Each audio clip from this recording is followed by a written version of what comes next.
How did new Cardinals coach Mike LaFleur do in his introductory press conference? Did he nail it?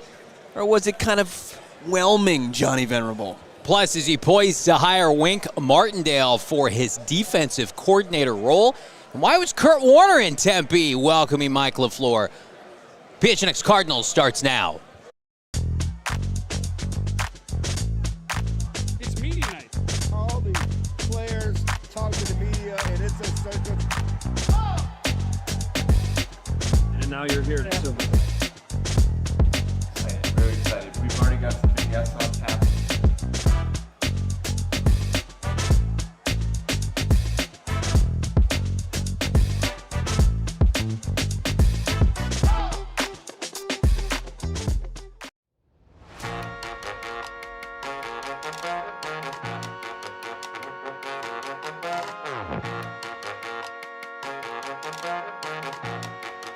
Hey, welcome in. We're live from the side of Super Bowl 60.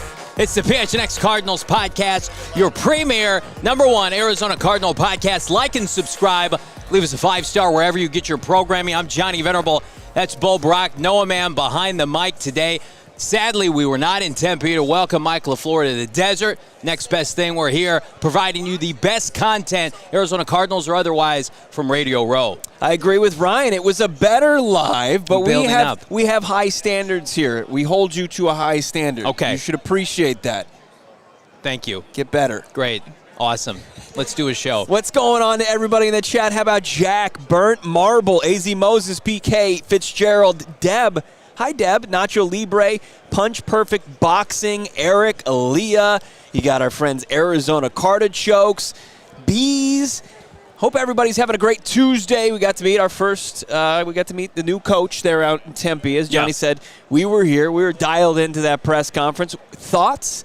We'll get everybody's opinion on that. Of course, this episode of PHNX Cardinals and everyone out here on Radio Row at the Super Bowl, it's brought to you by our friends at Circle K. Download the Circle K app today and become a member of the free program. It's the Inner Circle. You're just burning cash if you're not. So many perks to it.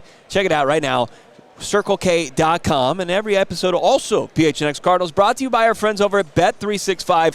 It's never ordinary. Download the Bet365 app today. And when you use the code PHNX365, you can just deposit $10. And when you bet $5, you get $150 in bonus bets, Johnny. Hit that like button for the already 500 watching live. Subscribe to PHNX Sports here on YouTube. We are barreling our way toward 50K. Be the 50,000th subscriber. Heads on a swivel here on Radio Row. You may never know who's around the corner, so we'll keep you posted. But first, of course, topic of the day, Mike LaFleur, I thought nailed his opening press conference in Tempe. Bo and I have seen it. We've consumed it. We've got clips ready to go. But we're going to share our initial first impressions. And again, this is a fan base that is starved for a fresh start. I think you got that today. And this is a show that typically is we are positive, right? Mm-hmm. We're critical when it calls to be. This has been a very difficult season with a very robust and difficult coaching search. Today was a big day for this fan base. Today the fan base got an opportunity to take a deep breath and say, I like what I see. And I'm going to put this out there, and if you disagree with it, no harm, no foul. I don't know how you watch that press conference and not at least think this to yourself. I'm going to give this guy a shot. That was impressive. I like what I see. I like the resume. You may have pre-existing notions of Michael Bidwill or Monti Ossenfort, how the franchise is run, but you see Mike LaFleur sitting there with his family and his brother Matt in attendance, and everything that came out of his mouth today, I don't know how that doesn't get you fired up as a Cardinal fan. Yeah, I agree. I think that probably 75% of most press conferences can be won. Yeah. I feel like it's something that can easily be done, but what Mike LaFleur did as far as what his resume tells you. Yeah. We talked about it, the ties to McVay, to the Shanahan tree. Of course, his brother Matt LaFleur, who was in attendance, which was a nice little addition to it. I think that Mike LaFleur showed that he's a polished speaker at the dais, and that's good. Like, for the most part, when you make a hire, what you want to avoid is Adam Gase. You don't want Adam Gase, crazy eyes, looking everywhere, and to lose the thing out of the gate, because that just stalls and pulls the chute on any momentum that you had. But what I think Mike LaFleur was able to do, along with the Cardinals organization, was continue to move this thing forward and show that you've got a nice polished candidate that's now a hire to lead your program from here on forth. I don't think Jonathan Gannon's tenure did not work out because of a clip the team put out of him doing shots explosives. Yeah. Didn't help, though. Sure. And again, that's not on Jonathan Gannon. That was a intimate moment between a player and a coach that the team inadvertently let have backfire. And I think that if you look at that compared to today, okay, you already have a different feeling with this fan base. Yeah. I mean, there were people who were, opposed to Jonathan Gannon for whatever reason from the start and let that team be susceptible to criticism immediately. I don't think that criticism, fair or not, exists right now. Right. I mean, the people we talk to here on Radio Row, and it's ex-players, executives. We're going to have Mike Tannenbaum on, NFL insiders we've been speaking with. We're going to have hopefully Mike Garofalo on later this week. I talked to Ian Rappaport briefly earlier today.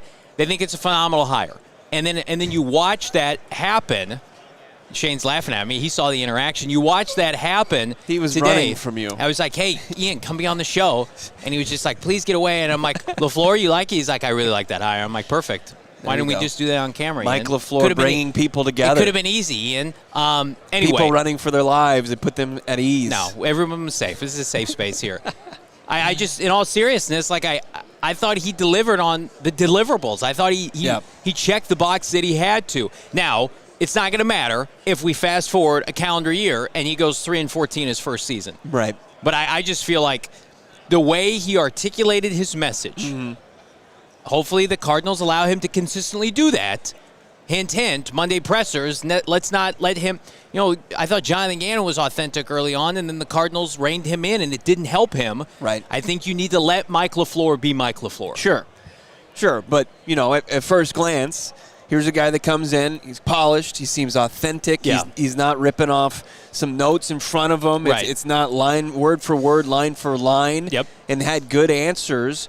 Some stock coach speak, but mixed with, some really kind of nice things about his story that prove to you that this is a very well-connected, bright young football coach, right? And, it is a big thing especially with Gannon, where you don't want to become a national punchline.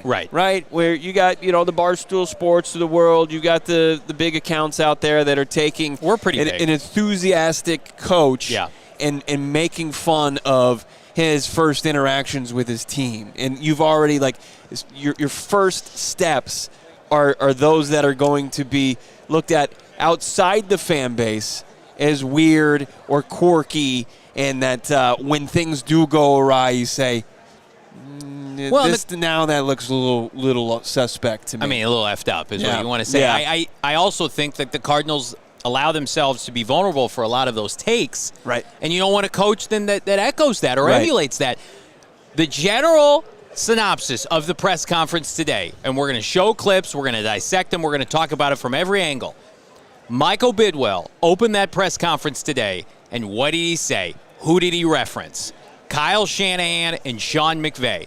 And, of course, you've got Matt LaFleur's brother, successful head coach, sitting first row in the audience. They want them some of that. They are making no bars about it. They have come out and they've put their flag in the turf, and they've said, this is what we want to be in the McVay, Shanahan, LaFleur business. Yeah. And I think, listen, I'm not going to sit here and knock it. I've been consistent with my thought process. It's the quickest way, assuming you couldn't get a John Harbaugh or somebody established, to get back to relevancy, winning, recipe for success, former offensive coordinators under McVay, 3 for 3, becoming successful head coaches. How do you ignore that? And good on the Cardinals, because it would have been very easy, and only time will tell. This is not a knock on Anthony Campanelli or Raheem Morris or anybody else. Sure. But it would have been very easy to go the traditional route of leader of men, how do they do in the locker room, right, bravado, et cetera, et cetera. I mean, Mike LaFleur, I hope he's a good leader of men. He's not a big guy. He's not a brash guy. But he's coming from a tree that overwhelmingly produces winners, winning football. And I thought that was – I did not expect Michael Bidwill to reference Kyle Shanahan or Sean McVay did it in his flipping first 2 minutes. Yeah. And I think that was very transparent. And by the way, I dug it. I like that because it shows you we're going to do what's working for others. We're so far behind. This is our best bet. I'm going to tell you right now, Monti Ossenfort, that's why we're consistent with our take. Like, no disrespect to Vance Joseph. Vance Joseph would have got Monti Ossenfort fired, we believe. This is a move to, I don't know, extend Monti Ossenfort's career. Sure. Because when you see that type of coach, and then when you provide him with the correct amount of talent, or maybe even not, right? Injuries or whatever, cap casualties, or just being in the league and how it's structured, things are supposed to be even. The difference maker can be the coach, right? And if you can get it, if you can at least check that box as a GM, it makes your job a lot easier. Yeah, it does. And going through it, and we'll hear from Monti as far as the process, and what got them to this. And there's answers from Monti and then Mike LaFleur himself about this long drawn out thing that was their head coaching search. That in hindsight, it puts it in the context and maybe might put you a little bit more at ease as far as how things went down. But no, I thought that it was a strong press conference for Mike LaFleur. I've seen a lot of these covering this team. Yeah. I mean, I saw, the Bruce Arians press conference, which is tough to beat because not only do you have this guy who's incredible leader of men, but he's fun. He'll always be the GOAT presser. Right, and that's going to be a tough one to kind of, beat. But then, you've got, Wilkes, and you've got Cliff, and there's just not much to it. And then you got JG, who's kind of the opposite of what, the reception was to BA. But then you saw, okay, you could find footing after that, but then it's not, strong footing, right? And now we see Mike LaFleur, and like we talk about different iterations of what this organization has attempted, like the Cliff attempt at tapping in the McVay. This is actually a McVay disciple. Yeah. This isn't somebody that's in his phone book that he texts with every once in a while. It's going to come out disingenuous, but I think that's like your dollar store Sean McVay was what you tried to do with Cliff at the time. I mean, it was you tried to emulate that, and Sean hadn't produced the pipeline yet, so it wasn't available but yet. But it wasn't a direct branch in his tree. Right, you were trying to copy it. Yeah. It was McVay adjacent. Right. And whereas like Liam Cohen and Kevin O'Connell were not a thing yet, and Matt LaFleur maybe had just gotten hired. Yeah. Or I think he was hired in 2021, so it was a couple of years later. I think it was the same hiring cycle.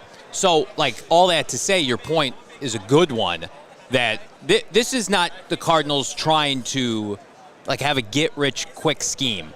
This is them, like, if you're a competitor of Apple or Google or whatever, one of these big tech companies, going to purge the best people from these companies to come and do and emulate what the other companies do well. Mm-hmm. You're behind the eight ball here. You're using dial-up internet right now. It's like, let's go get some fiber. Yep. Let's get somebody that can come in here and streamline our process, right? That's what any great company wants to do. How do we even the playing field? This is going to do that. You're not going to even the playing field. You're not in a position like you were when you hired Gannon or even before, that you can bring in somebody with bravado and a bunch of recommendations around the NFL. You had to bring in an academic. You had to bring in somebody that's not a knock against anybody else, you had to bring in somebody who has lived that lifestyle with McVay for half a decade, has had that schooling every single day and knows what it looks like. And the Cardinals are going to try to emulate that. Will it work? I think a lot of that's going to be predicated on who's snapping the ball under center or out of shotgun. But watching that today, I'm like, well, if they get a quarterback, could I see this as prolonged success? Absolutely. Now, part of that's going to be tied to his defensive coordinator. We're coming back around the corner. We got presser clips. Plus, could the Cardinals really hire Wink Martindale? That's coming up. So fired up for our partners here on Radio Row, including our home away from home, our dear friends at Circle K. Join the Inner Circle for free by downloading the Circle K app today. I took my son to Circle K last week. I said, son, go nuts. Got a 79-cent Polar Pop, and then you got one of those Hershey bars that's like the cookies and cream. I said breakfast of champions, bada bing, bada boom. What did I do? I didn't go home empty-handed. I got the 99-cent Froster. I'm going to tell you right now, the Circle K promotions are phenomenal, as is the general deal. So even if you're not dabbling with the Inner Circle, you should. You can go in right now, any Circle K 16-ounce Bud Heavy, Bud Light, or Michelob Ultra, my favorite. Got to watch those carbs for just $1.50 each. I'm going to tell you right now, these San Francisco prices are not a treat here. I could use a Michelob Ultra for $1.50. I might dabble with our friends at Circle K in the process. The pricing here in San Francisco is a little extreme, and that's why I'm going to look for the meal deal matrix. You might just see me walking up and down San Francisco, I don't know what any of these streets are called, with the $6 meal deal. 2 slices of ZA, any 20-ounce Coca-Cola or Pepsi product. When I can't get free food here at the facility, at the complex, I'm going to Circle K because it practically is free. Join the Inner Circle for free by downloading the Circle K app today. Terms and conditions apply at participating locations. Visit CircleK.com, Bo, for more details. You were truly in your bag on that, Reed. Very professional. I love that. I also love Factor. I need to get back to my home base. Yeah. I need to get back to my Factor meals. You do. Because between work and kids and cooking real meals can be a challenge. That's why Johnny, myself, even Noah, we dabble in Factor, and we genuinely recommend it to you out there listening, watching. Factor meals are chef-prepared, dietitian approved, and ready to eat. Check it out. A variety is great too. Premium options like salmon and shrimp at no extra cost. They're not going to say, well, it's going to be the market price. No, it's going to be very high in protein, and it's going to be Mediterranean-style meals. Also, they can actually keep you on track. It's easy. It's convenient. It's helped me eat better during a hectic stretch of the season. You use this. I use this. We should all get in and eat smart. Factormeals.com/PHNX50 off. That's PHNX50 off. And use the code PHNX50 off to get 50% off your first box. Plus, how about this? Free breakfast for 1 year. That's the code of PHNX50 off at Factormeals.com for 50% off your first box, plus free breakfast for 1 year with Factor. I bet Mike LaFleur uses Factor. I bet that's a factor in his life.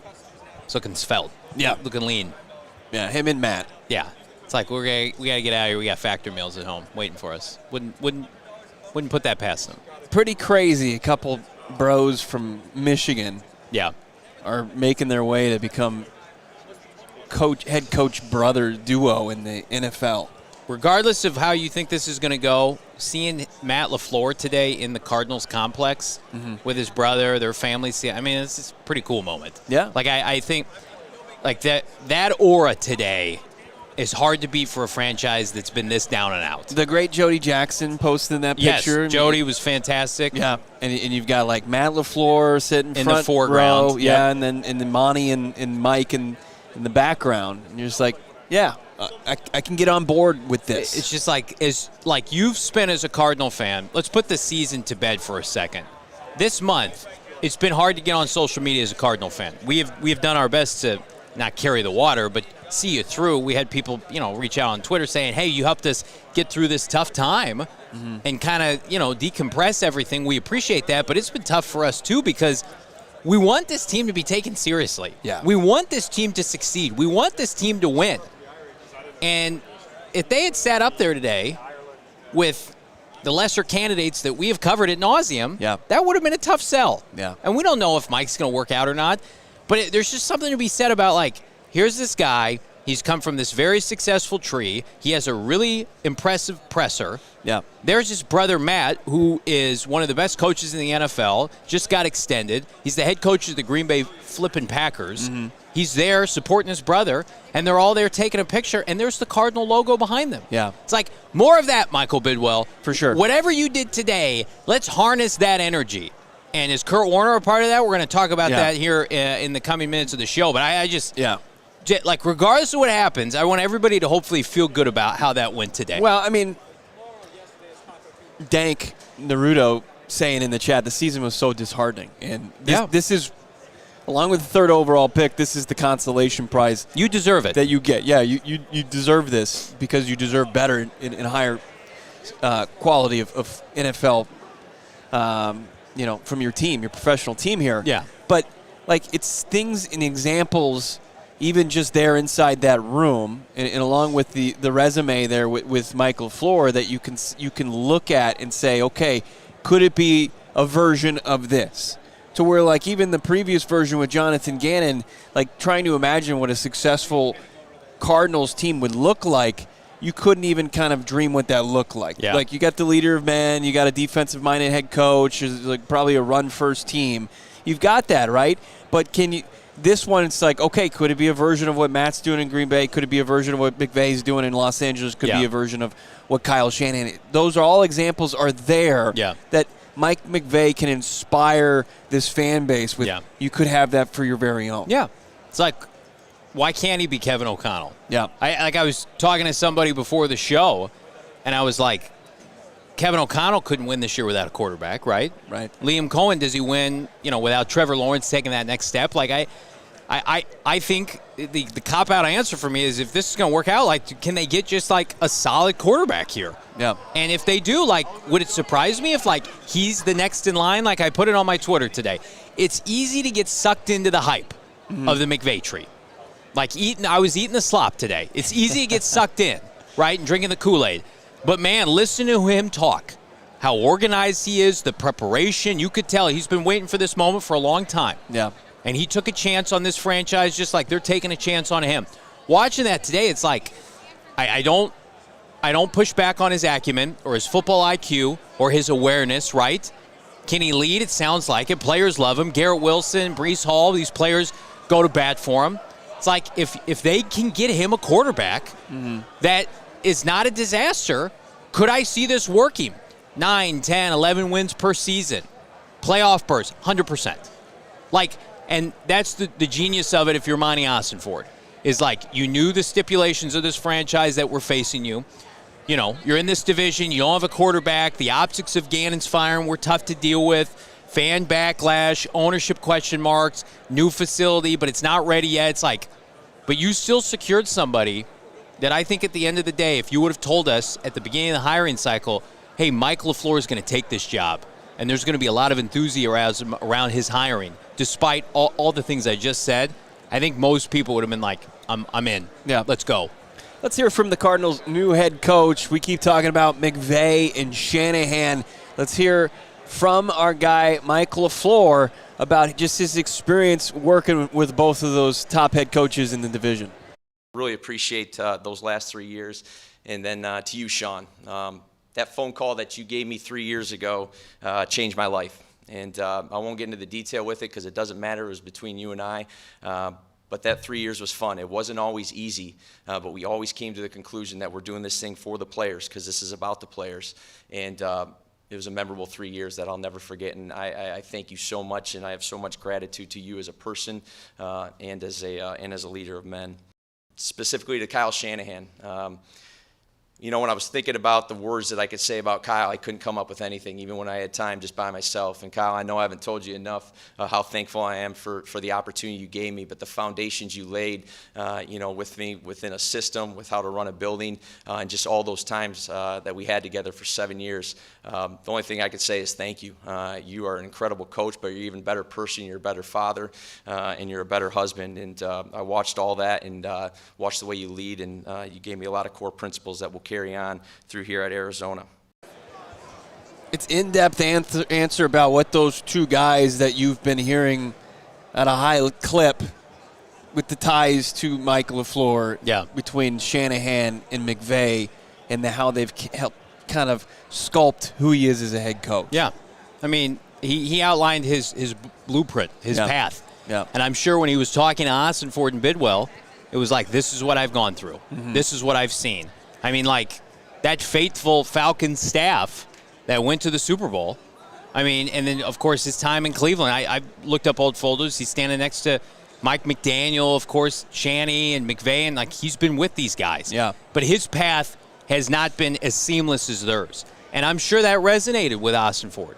Like, hey, he got fired from the Jets. What happened there? Let's talk to some people involved. I mean, the more you dig on his tenure with the Jets, the more it's like, maybe he wasn't ready, maybe he was, but there were circumstances that led to that downfall. Yeah. And again, but he's come out from the other side. He didn't pout about it. Right. he immediately seamlessly transitioned under McVay, and he leveled up. Yeah. And now the Cardinals hopefully are going to reap the benefits of that, Bo. No doubt about it. And that was his first play calling opportunity there in New York. It's like, okay, this is. I'm sure at that time he thought this is just a stepping stone. Right. And it became a step back. Yeah. And but then it turned into a higher level of education at the NFL level with McVay for 3 seasons. Yep. And he talked about how he remembers the call, because I'm sure like once you take that massive of a misstep in a big media market, despite everybody knowing the Jets and what a dumpster fire they are, yeah, that that's something that you're going to have to explain. It's like getting caught, shoplifting or whatever. You're probably going to have to explain yourself. In certain situations when you're buying for a job or something like that, that's what I just did. I just equated shoplifting to being a member of the New York Jets organization. Very similar, right? As far as him handling the play calling duties, we got into it. He was asked about that. This was his answer today in Tempe. I look forward to it a lot. I missed it. There's something about calling plays, like you're just kind of in it, and I got asked the question earlier just in terms of some of the things I learned the operation stuff like that we really put together for these last few years, particularly this last year. But there's a tone at which you talk to that quarterback as well. I really believe that, like what they're hearing in that moment. It is so hard to play quarterback in this league.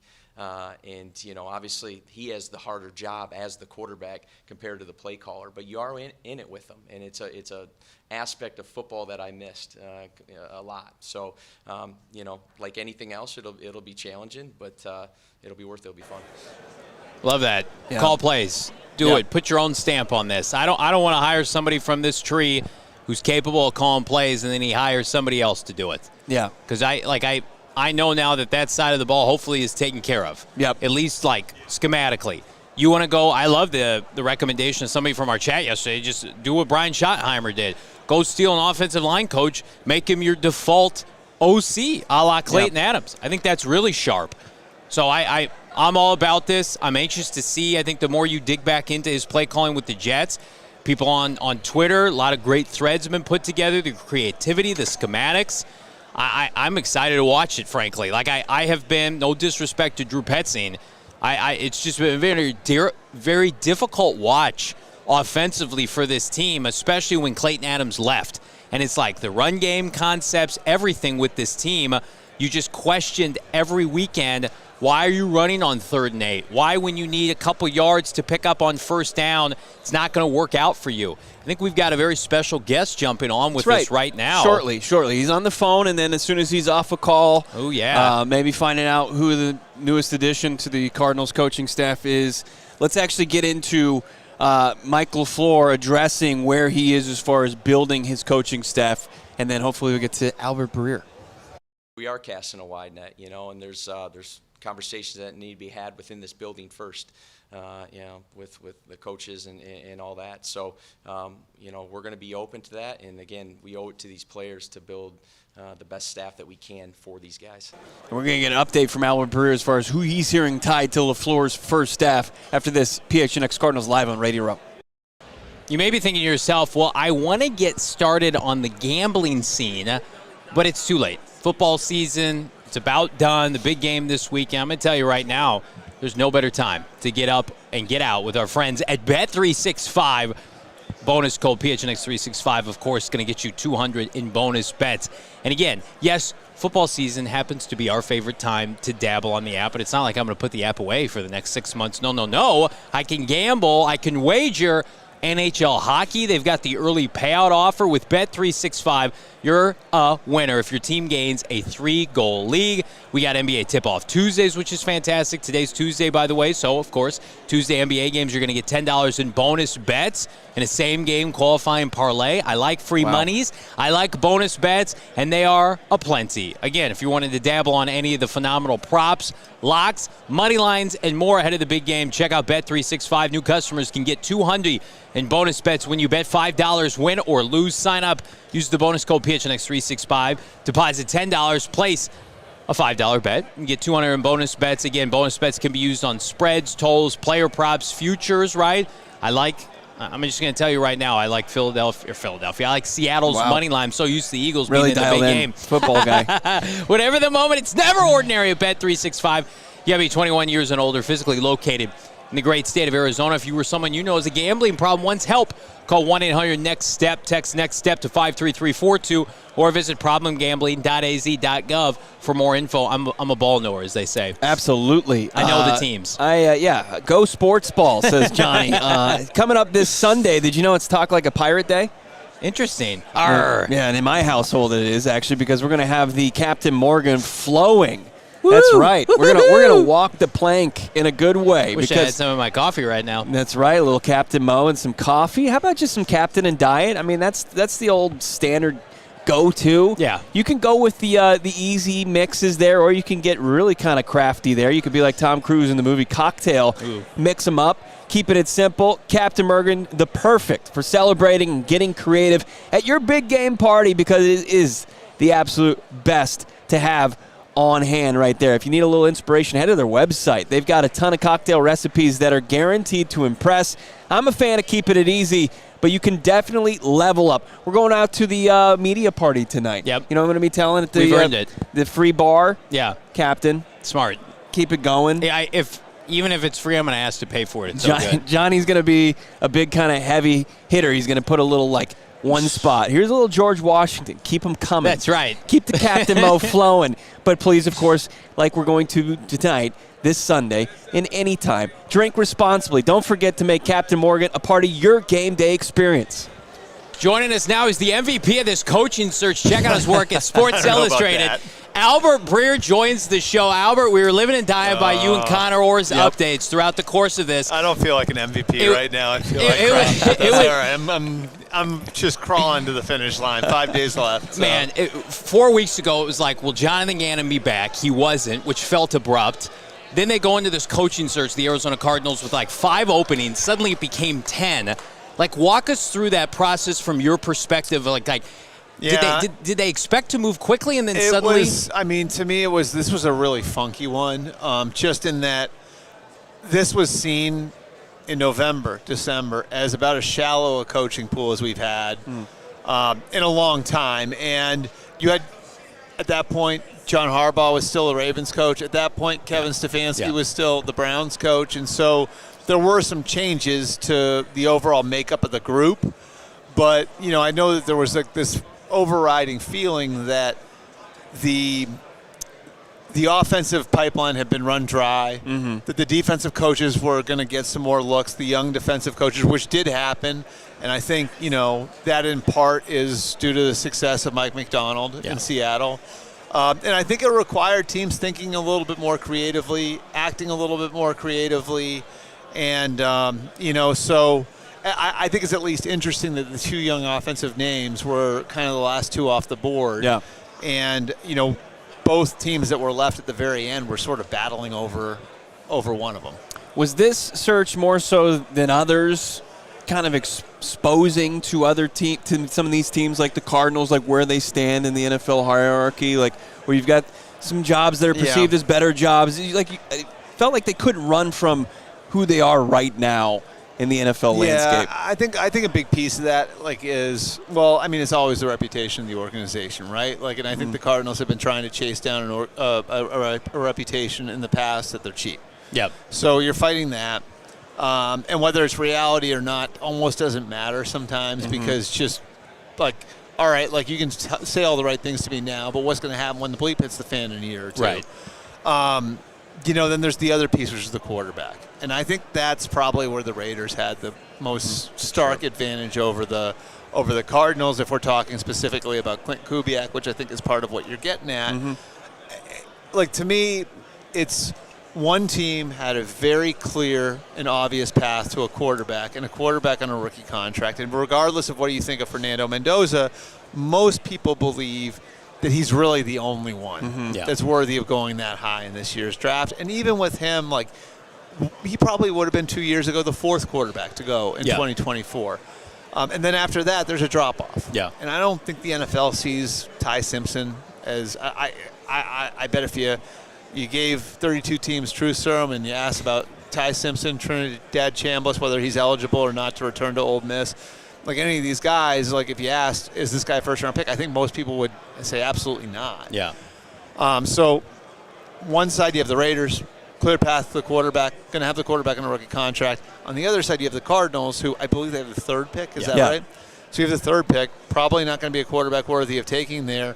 And then you've got the contract with Kyler. Yeah. You know, where he's not just guaranteed money this year, he's guaranteed money next year, which would make trading him complicated. Is there anybody who loves Kyler enough to come in and say, no, this is my guy? I'd say probably not, and they had already started to sort of move off of him anyway in midseason. I think it made it complicated for Michael Bidwill and Monti Ossenfort to go forward and try to sell their job. Albert, you famously reported Michael Bidwill and then GM Steve Keim's infatuation with Sean McVay while Bruce Arians was still there. Then, of course, he gets the Rams job. It's come full circle now 10 years later with their new head coach. Right, and Mike LaFleur. And then earlier in this process, you had reported that they had an infatuation with both Rams coordinators. Inevitably, why was it Mike LaFleur for them? I think for a number of different reasons. The first is what, like, I think all teams that fire a coach are prone to, which is going the other way. Right. I mean, it just happens so often.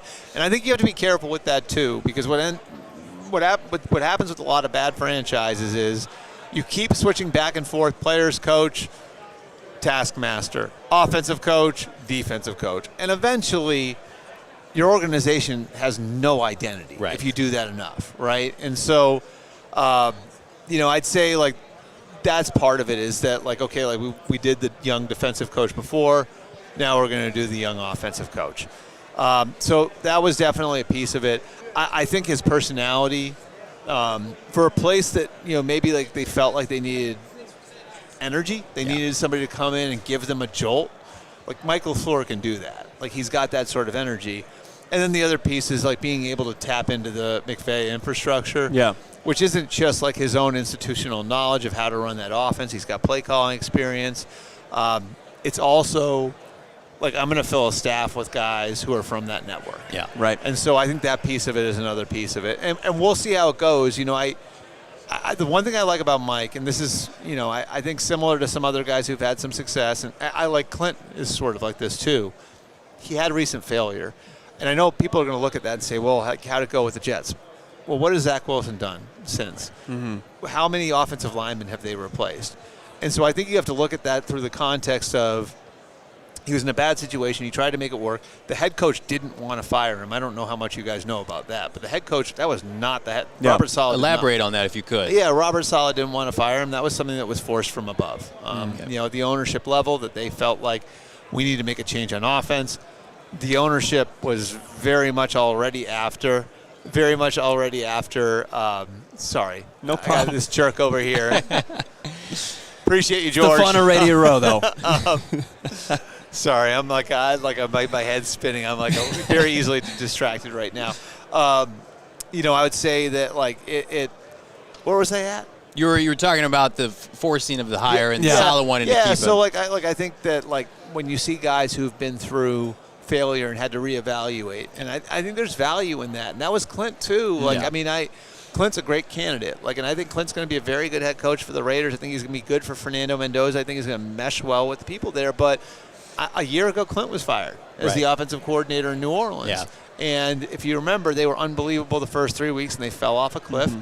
And he was part of a staff that got fired before that when he was the offensive coordinator for Mike Zimmer in 2021. So, that's part of why I like Clint. I think Clint, there's a self-awareness that comes with that. Right. There's you're forced to look in the mirror. And so I think the fact that Mike at a young age has already had to go through some of that is a really important piece to the puzzle. And so, he has, of course, the experience having come up under Kyle Shanahan, which is incredibly valuable.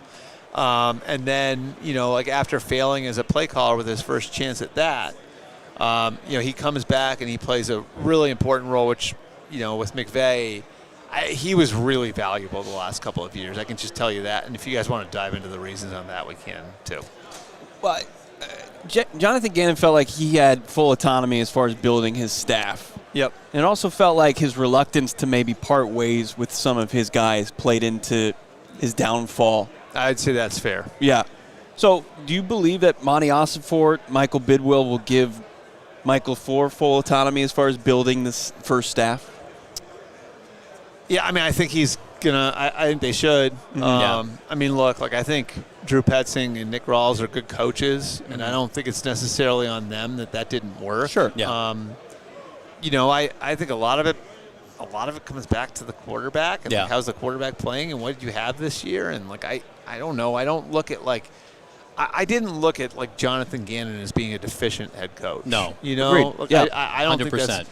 I think they just felt like they had to do it after 3 years of not making the playoffs. And to be fair, like most coaches don't make it through 3 years. Like you go 3 years without making the playoffs, 9 times out of 10 you're gone. 15 and 36 is tough. Right. You usually don't overcome that. They were waiting for him to just win a game or two down the stretch to be able to come back and say, like, you're our guy. It just never happened. Yeah. And I think that's part of it. And, like, what does that look like going into the next year? And what are the chances that, like, if you look statistically through analytics or whatever, what are the chances that he's going to pull himself off the mat and it's going to look different in year 4? You know, those are all fair questions to ask. But I wouldn't – the point is I wouldn't look at, like, the experience that they had under Jonathan Gannon as some sort of abject failure that proves that you got to, like – you know, you got to have your fingerprints all over the coaching staff if you're Monty or Michael. So speaking of that, any names to keep an eye on? It sounded like they were in on Gus Bradley, and you reported that maybe they offered a little bit more, but his relationship with Robert Saleh seemed to be the defining factor Yeah, so there. like they offered him more money, they offered him play calling, and he went the other way. And I do think at this stage of Gus's career, like his own happiness was a really important piece of it. Robert Saleh and Gus Bradley almost have like a father-son relationship. And that was different than like Mike LaFleur and Gus Bradley where they've got a ton of common friends, but you're projecting there, you know? Like you don't know what that's going to look like. Right. And like we'll see, but like, you know, maybe it doesn't work, you know? So I think that had as much to do with just Gus going with his gut and realizing like, you know, at this stage of my career, I know I'm going to be happy going and working for Saleh. Sure. Where, like, I might think that with Mike, but you know, we're still projecting a bunch of things. There are some names on the Texans staff that you guys should keep an eye on. Okay. You know, Corey Unlin's one who has been on the doorstep of being, you know, a coordinator before. There's another one, too, and his name's escaping me, but you know, there are a couple guys in the Texans staff that I think are going to get opportunities based on how the Texans played last year. And if you guys want me to look the name up, that'd be great. Like now I feel like a jerk, right? Like because I forgot. Well, we had heard Wink Martindale's name get floated out there earlier today, and that feels like Gus Bradley adjacent, Albert. And it does feel like, and this is what I think where Bo was going with earlier, where, you know, Gannon didn't have a seasoned or offensive coordinator, and it almost feels like Dino Vasso is a name to watch. Gotcha. Dino Vasso is sorry about that, the secondary coach with Houston, but he would be another name to watch. Which I mean, like I would rather, and this is just my opinion, LaFleur go the Liam Cohen route, where you can find your own Anthony Campanelli instead of maybe let's try to just force a veteran DC to force it, and it doesn't feel like that they're going to be able to get one. I also think you have to like leave that up to the head coach. Right. Like, he needs to be as invested in it as anybody because you want to make sure that he knows that it's going to work. And if that means giving him ideas, great. You know, I would say, you know, it's if you want to go back to the McVay thing, this can work both ways. You want to go back to the McVay thing. He had Wade Phillips there his first 3 years in LA. It worked really well at first. I think Sean himself would tell you Wade was so valuable to him. Yeah. And then they felt like they had to move it forward, so then he goes to Brandon Staley, who had been working for Vic Fangio in Denver. The flip side of it was that Kyle Shanahan tried to do the exact same thing when he was in San Francisco, when he got to San Francisco, and he was going to bring in the experienced guy, and it was Vic Fangio, and he didn't wind up getting him. Fangio decided to stay in Chicago. Yeah. So then he goes with a young guy from his own background, and that was Robert Saleh. And obviously that really worked. Yeah. You know, so you bring up Campanelli, that's a good example. It can work either way. I would say, and the Jaguars are outliers, like because they don't have a ton of – it's a very young staff overall. I would say there's definitely a benefit to having somebody like that somewhere on your staff, but it doesn't need to be a coordinator, period. It doesn't need to be the defensive coordinator. Could they stay within the division like they did with the head coach decision? Could they look to McVay's staff? Could they look to Shanahan's staff? Yeah, sure. I mean, I think, like, let's say Nathan Shieldhouse doesn't get the offensive coordinator job, which I think is possible. I think that could wind up being Dave Ragone, the quarterback's coach. Well, then maybe you bring Nathan Shieldhouse to Arizona. On the defensive side, Aubrey Pleasant is somebody who's knocked on the door of coordinator jobs. I think he's even had a couple head coach interviews, so he would be an interesting one to watch. So there are some names on the McVay staff. I think there's also like the respect of, like, I'm not going to pillage you. Yeah. So it would surprise me if all of a sudden he swoops in and takes 2 coordinators, and I think that would be a respect thing for Sean because. I mean, remember, who was there to pick him up after he got fired from the Jets and give him a coordinator job? It was Sean.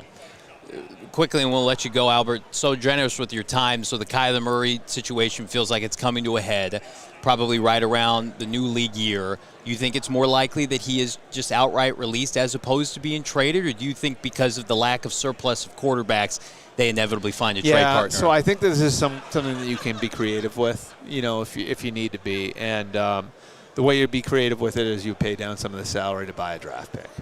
And so if you look at it, I don't have the numbers, but I think it's 57 this year. Yeah. It's something in like the that. ballpark. And then the following year, there's like another 20 or something right, like that. which becomes guaranteed on the new league year day. Right, which is like you either cut them and take the 57 now, or, I mean, by the way, shout out to Eric Burkhart, his agent. That's pretty incredible. It is. You did a great breakdown on it. Great YouTube video on it. I have lots of numbers floating around in my head, so sometimes if I hadn't just thought about it, sometimes either way, it's a pretty big, it's a big chunk of money. So you do look at the possibility of the Russell Wilson thing, which is precisely what Denver did. What Denver cut Russell Wilson when they cut him, it was to avoid another future guarantee from vesting, and they figured, we'll just take this now. I would say leading up to the combine, you're probably going to talk to some teams about, like, okay, like, if we pay down this amount, will you give us this pick? And then not only do you have the pick, which is probably not going to be much, you will at least, like, okay, like, we've gotten them to take on, maybe somebody's willing to take on Kyler at $20 million as a reclamation project. And so that could be something you look at and say, like, that makes some sense for us. And then, I think, like, on the back end of it, you're probably looking, based on the market right now, at, like, maybe a veteran stopgap. So does he bring Jimmy Garoppolo with him from LA? I don't know how many people have talked about that yet, but that's something I think you could potentially look at. Maybe a Kirk Cousins at 38. Like somebody that you have some experience with. And, I think it's interesting because I do think, like, one thing that Mike is really good at is, like, Mike understands what he needs to run his system. And this is where I can kind of, if you guys want, I can explain to you his role with McVay, which I thought was really interesting anyway. And I remember this going back to, 2 years ago when he went there. And, a lot of it was based on, so they brought in, it was 3 years ago now, when they brought in Mike, and then they brought in 2 Patriot assistants. It was Nick Caley and Ryan Wendell. Caley was going to be the tight ends coach. Wendell was going to be the line coach. Sean wanted his offense to evolve and to include more gap scheme elements.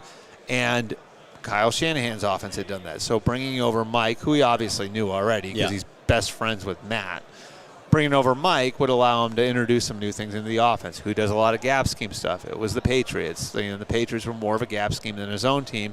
So you bring in Ryan Wendell. And so Sean McVay was incorporating all of these new things into an offense that really had been very good over the course of the years, but it was the ability to evolve it. And I think that's one thing that, like, now Mike has that experience of having helped take something that was working and push it forward. And so your ability to do that, I think, gives you a little more flexibility in what you're looking for at quarterback, because if you have experience having it made it work with new scheme going in with different players, then obviously you're going to have an opportunity. And look, like for LaFleur, he did it with a rookie in Zach Wilson. He did it with a guy who was in the middle of his career in Garoppolo in San Francisco, and now he's done it in LA with a guy who's at the end of his career in Stafford. So it does give you some flexibility to position. Unbelievable insight from Albert Breer.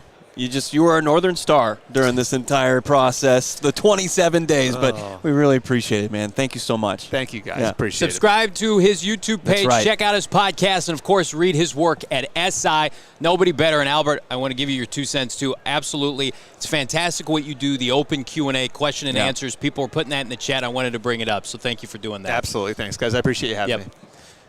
We're back around the corner. More to break down from Mike LaFleur's opening presser. Hit that like button for the husband and wife law team. You want to make sure your family's protected. Do a little research. Mike and Alexis Breer are the husband and wife law team. Of course, we're here crushing it in San Francisco. They're back home. They're grinding where they've raised their 8 children, and their focus is always client results with their customers and giving back to the community. Let's face it, after a serious injury, if you want to hire an attorney that's focused on the best outcome, not many firms make the better option than the husband and wife law team. In fact, they are the best. They're the certified specialists by the State Bar of Arizona. And just to tell you how rare that is, in Arizona, the State Bar has certified less than 1% of all lawyers as specialists in injury and wrongful death litigations. Again, they actually will go to trial. They're not here to settle. That's not in your best benefit. They are trial lawyers. And if a case needs to go to trial, they are ready to go. They are prepared, and they know their way around a courtroom and what needs to be done to prevail in front of their jury and clients. Of course, nobody can guarantee the outcome of a legal case. However, they're there with promises that make you proud, and this is one of the best features that they offer. Contact them and their team at any time. You're not going to get an automated voice message. You're going to get a real actual person ready to serve you. If you've had a serious injury, call the husband and wife law team first. It's 602-783-8841. That's 602-783-8841. Visit their website, the link in the show notes. Tell them PHNX Cardinals, Johnny and Bo sent you. Yeah, Mark and Alexis, they know. Phoenix, the metropolitan area, is elite in March. It's the best place to be. Do you know why? Because you got spring training. You've got March Madness going. U of A is probably going to be making a deep run. Yep. And then, of course, you've got descending upon Phoenix Raceway for the first time ever, not just NASCAR, but the NTT IndyCar Series the same weekend at Phoenix Raceway. That's right, vroom, whether it's going to be, the NASCAR stock cars or the open wheel. They got it going on, and engines firing, smell of rubber, crowd losing it going into turn one. Everything that you expect from a race, you're going to get, but the best access in motorsports. You can upgrade to the Desert Diamond Casino infield experience, garage access, track walks, meeting drivers, pre-race concert. I believe you can actually even get in the cockpit of a NASCAR I want to do that. stock car. I want to do that. Yeah, I've done it. No big deal. It's boring. It's my life. But look, RV options, grab hillside views for the Cup race, lock-in race weekend packages, and 3 action-packed days. You're going to want to be there March 5th through March 8th. And secure your seats now. Link in the show notes, or, hey, you can just type this in the browser, PhoenixRaceway.com. Unbelievable stuff on the spot. Big shout out to our guy Shane Diefenbach grabbing Mr. Albert Breer and chopping it up with us for, 20 minutes on the state of the Arizona Cardinals? Yeah. Guest booker of the Stars, Shane Dief and Albert Breer, just giving us the insight as far as the Arizona Cardinals as their continued now staff building goes. Just looking at the Texans, he had mentioned a couple of those names there. Yeah. And then a couple names around the NFC West, and it just adds a little bit more insight on where the Cardinals could go under Mike LaFleur, though. We are going to hear from Monti Ossenfort as far as this coaching search goes, but anything you want to do to decompress from that one? I mean, there's just a lot to take in. I think, the Kyler Murray saga is going to ramp up now that as the coaching staff gets fleshed out, what happens with K1. Let's hear from Mike LaFleur, his answer about Kyler Murray. Yeah. We'll get to when Noah's ready for that one. You good to go? Yeah, so touch base with Kyler, again 2 days ago when I got this, and had a good little message with him. So definitely touch base with him. I'll say this again: being in this division for 7 years, it was never fun. I have a lot of respect, for him as a player. I know he got drafted in help me out there, is it 18 or 2019. So obviously those first 2 years, but again, having the 5 years having to go against him, a lot of respect for him as a player, and he was never a fun challenge to go against. It's tough because I know there's a large segment of the fan base, and Bo and I feel this way to a certain extent.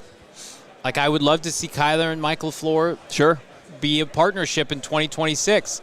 It's not going to happen. And we've been reporting that. We've been consistent with that since midseason. It's funny now, like I caught, I think even Ian Rappaport on NFL Network referring to it as benching during the season. And I'm like, that feels like the first time I've heard somebody say that. But that's inevitably, they had a falling out. They had a falling out, and both parties are putting on a face. No disrespect. That's what you should be doing, to amicably part ways. Yeah. And I think that was an extension of that today. Yeah, we'll stay together till the kids are grown and 18, and then we'll go our separate ways. Yeah, it is unfortunate. Like, if LaFleur was the first guy, the second guy, what did it give Kyler Murray a shot to flourish here in the desert? Yeah. Fortunately, it didn't play out that way. But there was no definitive statement like Gannon made. Yep. Kyler Murray's our franchise quarterback when he's healthy, mentally and healthy, physically good enough to go. Yeah. There's no even he's our guy, Josh Rosen from Cliff Kingsbury, kiss of death. There was just a blanket statement. Talk to him, but like, this is different. Yeah. There's no social media post welcoming LaFleur from that one party from Kyler, and there's no reciprocation as far as he's my guy. Yeah. So the question then becomes, it's a question we've posed since the midseason, is are they going to be able to trade him? And Albert, I thought, put it the best. It's like, I think that they can get my take has been consistent. I think they can get a pick. But to Albert's point, and this was always assumed, at least in my view, is they would have to attach money to it. And I think the Cardinals would do that. Yeah. I mean, that's what when that's the risk you run by signing these big-time quarterback contracts. But signing those deals, that's the price of trying to be relevant and competitive in the NFL. And then you could tell the Cardinals were never comfortable with it when they made it. Well, and then that's not – I'm not going to give them a pass for that. Like, that's what I'm saying. It's never gone – It didn't get off on the right foot. Right. It never did. Mm-hmm. And so now it's kind of poetic that it would end this way. Hit that like button. We got Super Chats to get to. But first, what is, I think, fantasy football, savant Matthew Berry of NBC Sports think of Mike LaFleur's addition and how it can impact the Arizona Cardinals' star-skilled players? Here's our interview from earlier today. We all live in a world of regret with our 2025 Cardinals takes. Those are a thing in the past. Now there's new life for the organization. After a 27-day hiring process, they got Mike LaFleur and Matthew Berry. What's your comments on it? What are your thoughts about the hire? Well, listen, I think there's talent on the Cardinals, right? I mean, we know this, right? Cardinals need to figure out the quarterback position, and so, but Mike LaFleur, who comes from the Kyle Shanahan tree, who comes from the Sean McVay tree, who's related to Matt LaFleur, obviously, is really great offensive mind. So you sit there and think about, obviously, you've got Trey McBride, unlocking Marvin Harrison Jr.'s potential, building on what Michael Wilson did this past year. You're obviously hoping for help, but between Connor and Trey Benson in the run game there, I mean, there's a lot of pieces there for the Arizona offense. The key, I'm not telling anyone anything that we don't know, but the key is quarterback, right? Is he there to fix Kyler Murray? Does the team move on from Kyler? Do they draft somebody and develop somebody? Do they sign somebody? Do they feel like Jacoby Brissett could be their starter going into next year? So I think to me, I wasn't at any of those meetings, but my assumption is that was one of the big reasons why they hired Coach LaFleur, is like, you've got to help us figure out the quarterback. But because we've got some real pieces around it, it's just that position's so important. Are you a Michael Wilson believer? A lot was made of his season, right? And we've had him on our show. We think he works as hard as anybody. But you can't argue that some of the statistics did come later in games. Is he somebody that can project to a consistent 1,000-yard receiver? Yeah, I think so. I'm a big believer in this, which is when you have this is an old phrase that my friend Ron Chandler used to describe when he was talking about fantasy baseball, but I believe in this. Once you display a skill, you own it. What Michael Wilson showed this year, and you can argue, listen, massive target share, negative game script, where they're throwing 47 times and stuff. But Michael Wilson showed he was as good as any wide receiver in the NFL. I will tell you this, and you guys probably know this as well. You said he's been on your show. Yeah, he's great. I've interviewed him as well. He's a great kid. Yeah. He is an unbelievable kid that, clearly I think takes the game seriously, has an incredible work ethic, and so he was finally given an opportunity, and he produced. So, right, I think Coach LaFleur and the new staff, that's what we have to say. But obviously, I don't care if you're down 20. Like, to do that, and it's not like he did it. It's not like he had one game. He did it consistently.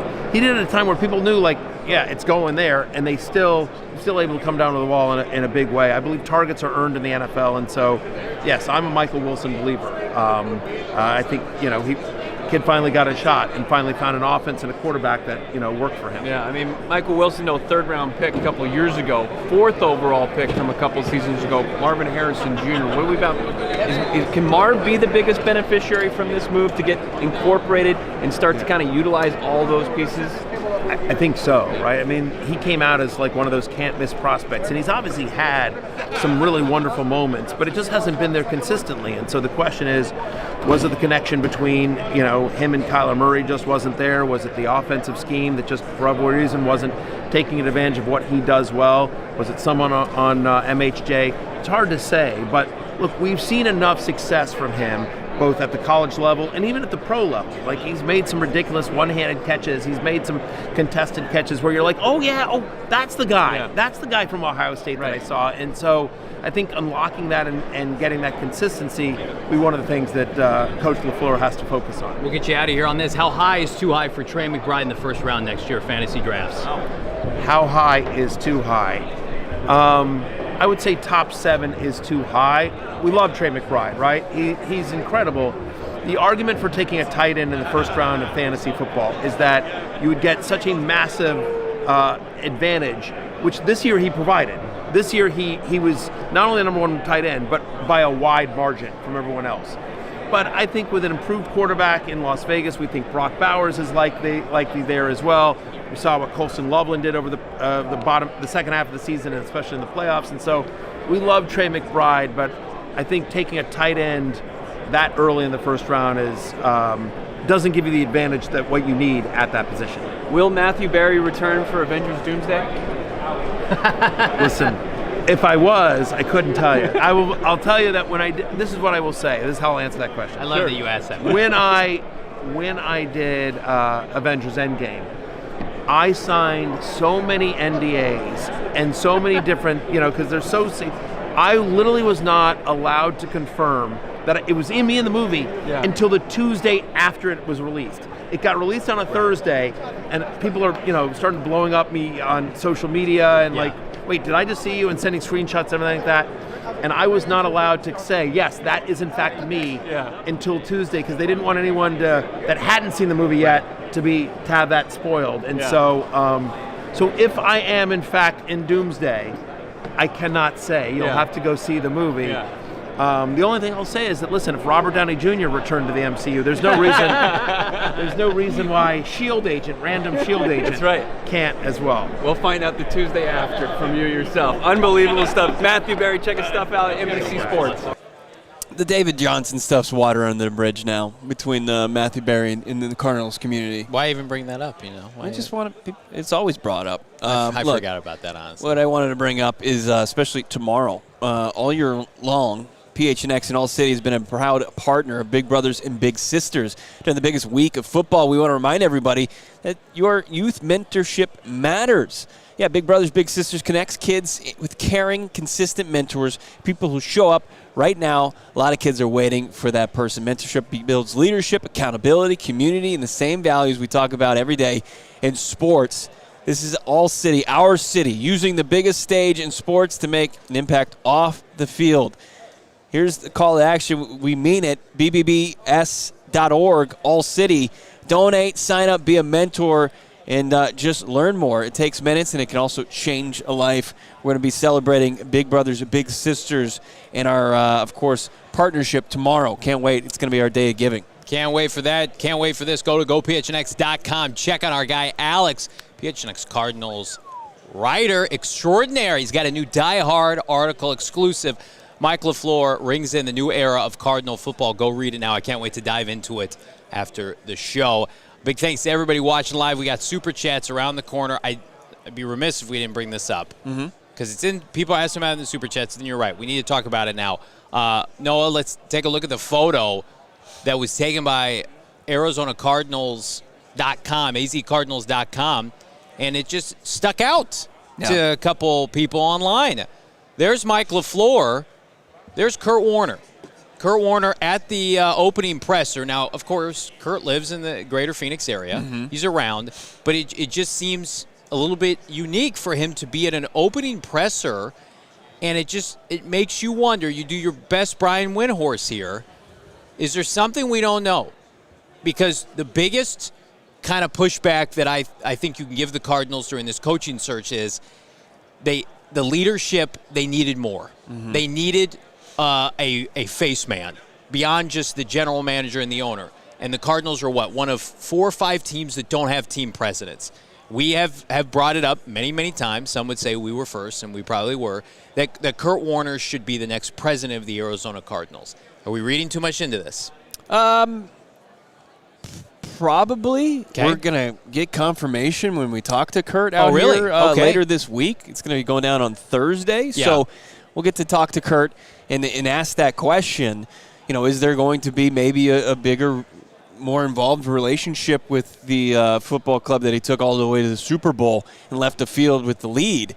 I'd love to know that. I mean, even if it's something like if Bidwill doesn't want to relinquish full team president spot, could he be like Derek Hall has for the Diamondbacks, where you've got like special advisor to the team president? Whatever. Kurt Warner. Whatever works. Whatever title. If he's involved, I think, with leadership, it adds cachet to the Arizona Cardinals. Yep, they need that. And I just think, listen, today was a win. They haven't had many of those. They had 3 during the regular season. Adding Kurt Warner to any leadership capacity, we're not just saying this because he's been on our show. He's a part of our show during the regular season. We're best friends. He's the greatest quarterback in the history of your franchise. He represents the brief, dare I say, fleeting moment of your national relevancy as a franchise. Of course, he and Larry Fitzgerald. We sit here at the Super Bowl every year, and I think to myself, like, there was a time that the Cardinals were in this game. And, like, I couldn't imagine that happening. I couldn't imagine being here now and there's Kurt Warner's poster instead of Sam Darnold or Drake May. It's less about the player. It's more about the images of the franchise. Kurt Warner was the guy to get you there. I mean, fair or not, I think he should be the guy that continues to take you to the next level off the field. I think he is just so well thought of that I think he would only do more good than the opposite. Sure. I think it would just do so much for your public image. Well, it's somebody that would make the investment back. I mean, there's some people that would take that title, and I think there's some people that can continue to shake hands, kiss babies, right? And be an extension of what Bidwill already does, right, as being an ambassador in Arizona to bring in the Super Bowls, to do the civic matters and stuff, but more represent the football operations side. Yeah. Because I think Kurt would take it seriously. And I don't want to make this as a knock on Larry Fitzgerald, because I'm excited about Larry Fitzgerald in potentially Thursday night and him being inducted or elected to the Pro Football Hall of Fame. I don't know if Fitz has the appetite to take on something like that. He hasn't shown it. And you had mentioned, I think this is... He loves golf. Right. And he's got a kid going to school, play at Notre Dame. Exactly right. So Kurt and Larry are different phases of their life. Right. And Kurt's in Arizona. And he's doing a lot of media. It's like, is this the next phase of his career? Because I think he'd be great at it. You guys are fantastic. Hit that like, over 1,000 watching. Let's get to 1,000 likes, and let's couple that by getting us to 50,000 subscribers. Survey says that not everybody who watches live is a subscriber, which hurts me. Ding. It hurts our feelings. So Ding, ding. Go and hit that subscribe button. Get us to 50K. If you get us to 50K by the end of this week, maybe we'll celebrate with some fun stuff on the show. Are you saying like chugs? I don't know. So we'll do something crazy and wacky here on Radio Row. Maybe I'll embarrass myself. I'll get kind of a funny hat or get some people around. I don't know. A funny hat? I don't know. Maybe a funny hat. That adds no incentive to the viewer. They I'll want to see I'll embarrass Chuck. myself on Radio Row if we get to 50,000 subscribers. Okay. Okay. You embarrassed yourself last night again. Once again, your eyes too big for your stomach. A lot of leftover food on your plate. So we didn't eat it all yesterday, so I was starving. Yeah. So then I over-ordered at dinner. Boy. Here comes the excuse. And then I over-ordered. I got 2 things, And I probably would have I definitely would have finished all of one, but I ended up finishing about half of Now, each. hold on. Young, newborn, infant baby Noah even knows No. what he can handle as far as a meal. Yeah. And he also knows just not ordering etiquette, but when we went to a diner last night, folks, which also no reason for us burned down. It was like a staple of like downtown San Francisco. We went to a diner last night at 11. Factual correction, it was a different location. Oh, was it? Same place, okay. different location. I wasn't So we given can go that back information. tonight. Okay. Great. Awesome. We went to a wonderful diner, Mel's Diner, Yeah. and then we found out Mel's Diner in San Francisco had burned down last night. I'm like, how can that be? We ate there. Anyway, Johnny goes in there. First order, he gets wings at a diner. That's a massive mistake. I had to get some Tums today. They were a little suspect. Who says, who has the best wings? An old diner down the street. A 24-hour diner. You get scrambled eggs. You get a club sandwich.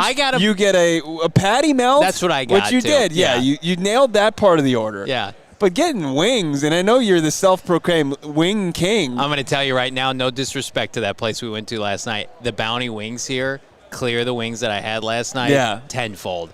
Those are some of the worst wings I've ever Least had. surprising thing ever. And then I had to make a Target run today. No, Bo needed some chapstick. Shane needed deodorant, and I needed some Tums after eating those wings last night. Yeah. But we're going to rally. We have rallied. Hit that like button. We got super chats at plenty. Noah, kick us off as I be shamed for my eating habits once again. We're starting off with Jacob, $1.99. We needed you guys at the presser. L questions. People are going after certain people for this presser and these questions today, which is, fair game. Would you have asked anything like a little bit more hard-hitting? I think that there's probably no. I don't know. I think there's ways to phrase it, and that's always the gamesmanship of it, right? To try to get more of an answer Yeah. on things that are going to be pressing towards this organization. I thought that there were plenty of good questions and good answers. I mean, we were talking about how it was a win of a press conference. Yes. I think what people, after a 27-day process in kind of an extension of the frustration from the regular season and how this coaching search went, wanted some answers from leadership. But here's what I'll say, my opinion on it. This was not the day for those answers. Yeah, you got Matt LaFleur's family sitting front. Yeah. I mean, today was about vibes. Yeah. And again, here's what I'll say. You're not wrong for thinking that, but they made, in my opinion, they made the right hire. Yeah. So I hope they don't have to hire another coach for 15 years and we never have to do this You again. can't press Monti Ossenfort in the introductory presser on why you talked to Ron Rivera. You can't say, why the hell was Matt Nagy on the list? Why'd you leave Mike on red and go and interview Clint Kubiak? That was dumb. It was dumb. Right. They did it. It didn't burn them. Here we are. Yeah. Let's keep it going. $19.99 from Sam Went Digital. Thank you. Thanks, Sam. Mike LaFleur really had a good presence to him. I'm super hyped for the hire. I feel like he's our best shot at developing all the young talent. There was one tough question, and thank you, Sam, on that. And Thank I you. want to go back to what we were just talking about. And we have the answer from Monti Ossenfort, Noah. Give you some time to find it. But Monti Ossenfort, he answered Theo Mackey today asking about, what was the question? The question Basically, you had some candidates pass over the right, job. Right. And then this was Monti Ossenfort's answer. Well, I mean, I'd say to that, Teo, is like we went through our process on our timeline, and we went through, we interviewed, I believe we were at 14 different candidates, 6 of those who we met in person with. Some of those people took other jobs. Doesn't mean that we wanted them to be at this job, okay? And so we were able to go through our exhaustive process. We were able to talk to everybody that we wanted to talk to. And in the end, we had to come up with the best decision that it was for us. And thankfully, that led us to Mike. And so, I'd say our job was attracted to many candidates. And thankfully, Mike felt the same way. And we're excited to move forward with him. I'm fine with the semantics of like, hey, we're going to reach out to John Harbaugh, and you don't get John Harbaugh. Mm-hmm. Like, I get that. right? Where I think that Teo and a lot of the fan base has an axe to grind is, I mean, it sure as hell seemed like Mike LaFleur was supposed to be the guy Monday, Tuesday of last week, and they extended the search. And who knows? Maybe if they had done a deal Tuesday, you could have secured a coordinator before we're sitting here and there's no coordinators on this team yet. So I think it's a real question. It's an impossible answer for Ossenfort, but I think it's a good question. Yeah, and he pushed back a little bit, and I think LaFleur himself early in his press conference said that he actually appreciated the thoroughness and them doing their due diligence, and I think that was a bit of an answer to the Kubiak interview. Yeah. And like if he's cool with that, and he had this premonition a year ago that he was going to be the head coach of the Arizona Cardinals, like he said when they were in the building and hosting a home playoff game here at State Farm Stadium while the wildfires were going on. I mean, that's fine. As long the biggest key for that, Johnny, and everybody that had that concern was whether or not Mike LaFleur was going to felt disrespect by it, and he didn't. And I think is pretty cool is the fact that his brother was there, so clearly his brother supported him taking this job and understands it's one of 32, and that, I mean, Mike and Jonathan Gannon have the same agent, and I would assume that's Matt LaFleur's agent. I don't know definitively. It's like everybody gave everybody their blessing, and that ended well today. So, you're not going to get the aura of the Green Bay Packers and Matt LaFleur, but it was pretty damn close. That's about as close as you're going to get right now is them in attendance today. It was pretty cool to see. It was a negative aura, which it could have been. Right. Oh, yeah. No doubt. There were some hires that it would have been a negative aura. And, again, that's not to get off on a tangent here. That's one of the biggest reasons why, Vance Joseph, I didn't want that for him or his family. I didn't want negative headlines. And again, Mike's going to have to deal with it if he doesn't win, just like Jonathan Gannon did. But right now, it should be a time of hope and renewed promise. Yeah, let's get back to these Super Chats because you crushed it all afternoon here with them. Keeping it going, Noah. $1.99 from Richard. Bo, are you sad that you weren't there to ask the K1 question? No, I don't care. It was love being here. And I love not to be too political, but I like to be here and tap into a lot of the NFL pundits, analysts like Albert Breer, get more insight on it, and then I can cover it from afar. I don't know if maybe the last couple months of press conferes maybe burned me out, but I didn't miss it too much. But that was pretty authentic from Albert Breer, which toot our own horn here. You're not gonna get that anywhere else. Right. Yep. K Mara, $4.99. High top, no fade haircut is crazy work. Did we just hire the Human Torch? I'm officially on #LaFlameOn. That's great. Flame on, little Fantastic Four reference. I think it's closer if you watch Peaky Blinders, the Thomas Shelby. Yeah. I think and my guess is he's gonna grow it back out. Yeah, and learning about LaFleur and seeing pictures of LaFleur, you thought, hey, this is a guy that had cool hair, and then. Maybe he got a little too tight. I mean, he just had normal hair. Yeah. And then, he's always, I'm looking at some photos. It's always been pretty high and tight on the side. It was that fresh cut look. Yeah, he definitely just got a haircut for the press conference. He wanted to look fresh for you. I don't care what he looks as long as he wins. Yeah. I lived where he grew up. I understand it. Okay. Oh, okay. All right. Arizona Cardichokes, $4.99. He brought us to this place, and we gave him this land, a land flowing with MILF and honey. Let's keep it going. I was wondering where that was going. Tallybird, I need my Johnnies on the left of the screen and my bows on the right. This change is too much. Oh, I apologize. We'll switch it up tomorrow. No, I'm not moving. Yeah, I want to be closer to the guests. I'm the captain now. No, never. Got Jack here in response to a lot of chats lately. Ossenfort is crazy. Monti's had a. He's did Bidwill misspeak? Is that what I'm seeing? He might have. Possibility. Yeah, I didn't latch on to that. But did he go a little harder on the pronunciation of the O and give it kind of an A, like a Boston? Ossenfort? Yeah. Okay. Possibly. Monti, in my eyes, this offseason, he's checked the box. He's 1 for 1. So let's see if he can keep it going. Go, Monty, go. Ryan, $5. Great day to be a Cardinals fan. It feels good to have some positivity after that presser. Would have been dark days had they gone different directions, and the process was tough, but they got to the right destination at the end. Like, if we're sitting out here on Radio Row when we're talking to these analysts and we're saying, what do you think about the VJ hire? I don't think it's going to be as well received as LaFleur has been. You're going to get a lot of generalities. Yeah. I mean, like you saw, Breer was like, I want to talk about all the stuff that he did with the Rams. It's like, yeah, let's talk about that. Yeah. I was talking to Ross Tucker today. He's the only person I've talked to where he's just like, it just seems like it's a kind of a cookie cutter hire. I heard Vance wanted VJ, or I heard Ross Tucker wanted Vance Joseph. Is that true? No, I'm just making that up. $4.99, Lily Pads Ponds. All in on MILF. Love the guy. Loved his presser. We're going to the Super Bowl. Also, thoughts on a trade for Spencer Rattler? I think he has potential. I thought about that today. A Rattler trade did? Because we talked to somebody about how bad the New Orleans game was in the second half, and like they sputtered out, and it should have been a red flag. And I'm like, could they trade for Spencer Rattler? Whatever MILF wants to do, whatever Mike wants to do, I'm fine with. Like a Spencer Rattler over kicking the tires on like a 35-plus-year-old quarterback might be more intriguing to me. I mean, Jimmy Garoppolo, how many games would he play if he was the starter week 1?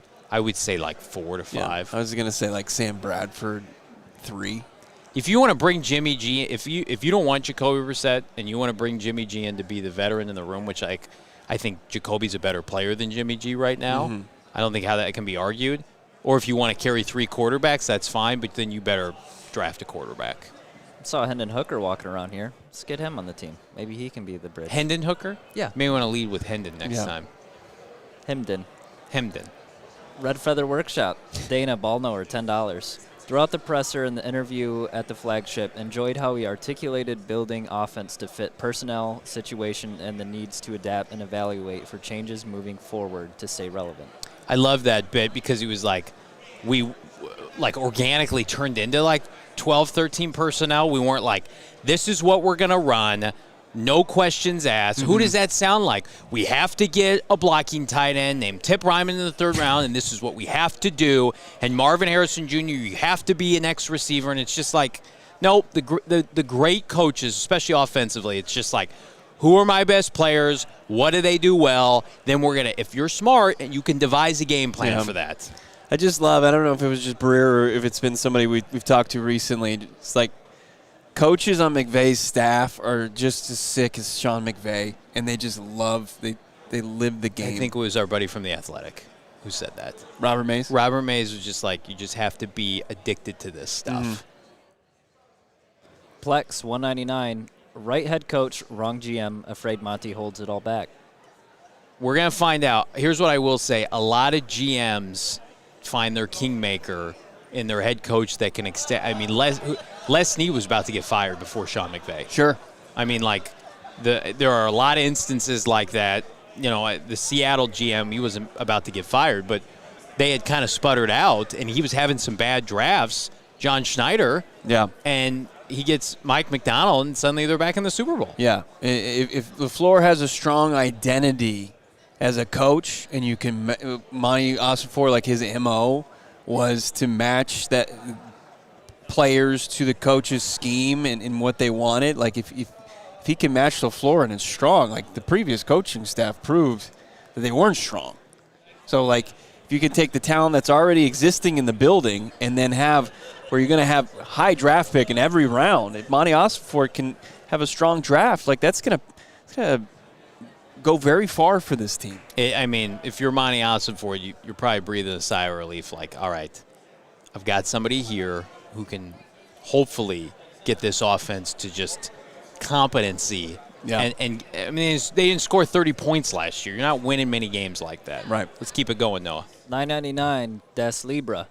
Monti seemed nervous receiving questions about the coaching search. Did you guys pick up on that? Yeah, I mean, you said this before the show, and I thought it was well said, and I agree with it. I think of the two parties, Monti seemed more nervous. Monti seemed, I liked LaFleur's answers probably more than Monti Ossenfort's. Yeah. Evan Boudreau, $4.99. The Cantina Space Bar is popping all week. We got our coach. That's right. Play that same song from the Cantina. Wow. I like Star Wars, but that was a lot, Johnny. Isn't that a bar? Didn't a murder go down in that bar? Yeah, a couple. Seems a little unsafe. That was a deep cut from when Family Guy parodied Star Wars, and then the joke is the Cantina Band just plays the same song over and over again, and they go, any requests? And one of the guys like, play that same song, and then they're like, okay. Ranger, $10. Don't we have to get to suck this upcoming season to get the QB of the future? With no QB in the draft and free agents this offseason. We talked to, what's his name, from somewhere. Yeah. We've talked to a lot of people. Mm-hmm. And he said take a quarterback this year regardless. Yeah. Take a quarterback every year. I agree with that. I think Miami said they're going to adopt that, and we've said maybe the Cardinals need to adopt that. Such an important position, and if it doesn't mean like you're bringing in the future player that spot, but you are bringing in somebody that you could develop maybe to flip for future draft capital or whatever it may be. It's just so important throughout the sport that why not take a flyer on some of these guys? They need to. Clayton Tune was the last quarterback they drafted. You catch lightning in a bottle in preseason, and I know that means very little and should mean very little, but it's viewed as, hey, if this guy could get an opportunity somewhere, somebody will give you something of value for it. There's breaking news here. Cardinals sources view Nate Hackett among the early possibilities for the Cardinals OC job. Who's reporting this? Matt Zenas. Could be this could be tricky here to navigate. Now, Nate Hackett would not be calling plays. Does he just want to come be a part of the staff? He's been kind of viewed as respectfully poison. People were freaking out in the chat. All right, so most recently Nate Hackett was the quarterback coach in Miami this year, and then he was like a defensive analyst. Then he was when he was the Jets OC. That was bad. Poor Nate. Who is this? Who's saying this? Matt Zenas, national reporter. Who's this guy? Go back. 81,000 followers. He goes, sources view Nate Hackett being among the early possibilities. So he's not a favorite. Ex-Broncos has recently been a coordinator. Packers, Jets, Jags, Bills. Recently accepted the Dolphins OC job. I mean, Mike's calling the offense. I mean. So Hackett worked under his brother in Green Bay. Can he be the QB coach? I wouldn't have an issue with that. Don't bring him here as the OC. No. Please, no. Let's just do something different. Yeah. Let's just do that. Let's see if Matt Zenitz is correct. And let's wait until. When we just talked to Albert Breer, didn't bring that up. Yeah. Yeah. We'll sniff around at the media tonight, at the media party. I'll get somebody, to give us the skinny on that. Arizona Cardichokes, $4.99. Why did that reporter ask Milf about Kyler? Is he considering keeping him? Because you have to ask about Kyler, and no, they're not keeping him. Steven Jackson, $5. That press conference was a walk-off home run. I'm ready to give this team my money again. You did it, Michael Bidwill. See there you that? go. It's good. I want to see people in the stands this fall. Not that I didn't before, but Cardinal fans are board members, and you got to see at the table in the form of your money every single offseason. Math to the power of Joe, $1.99. Bring on the hopium. That's right. Inject it into my veins. And I just fired up being here because you can tell, Todd Monken, Jim Schwartz, there's this negative energy with a lot of teams, and it's just like, hey, I really like the Cardinals hire. That's a good hire for them. Did you see the Monken shot at Jim Schwartz today? I mean, elite. Couldn't be more over for Schwartz in Cleveland. I'm all in on the Browns media snafu. Yeah, I'm about that. But Johnny also wants to flip a valuable draft pick for Jim Schwartz. Yep, I would. When they couldn't have any less leverage. They're saying the Raiders could potentially be a landing spot. It's like, come on. We have to lose out on everybody. Jenga Man, $5. Scared if we improve next year, MLF going to be stuck with a journeyman QB for his whole tenure because we won't have a chance to draft high next year. Sam Darnold was available last offseason, and the Seahawks signed him outright, and they're in the Super Bowl. If you got the right head coach, I know all he has to do is be stable and consistently get this team to around 500, and then you have the pop years. Obviously, that's what you want. Mm-hmm. You just can't have seasons like you just had. Right. Michael Bidwill would love a floor of 7 wins and a ceiling, obviously, of 10, 11 wins every year. There are quarterbacks to be had every offseason. If you show promise, but you are who everybody thinks you're going to be, and you're a 6-7 win team, you're probably somewhere in the middle of the first round.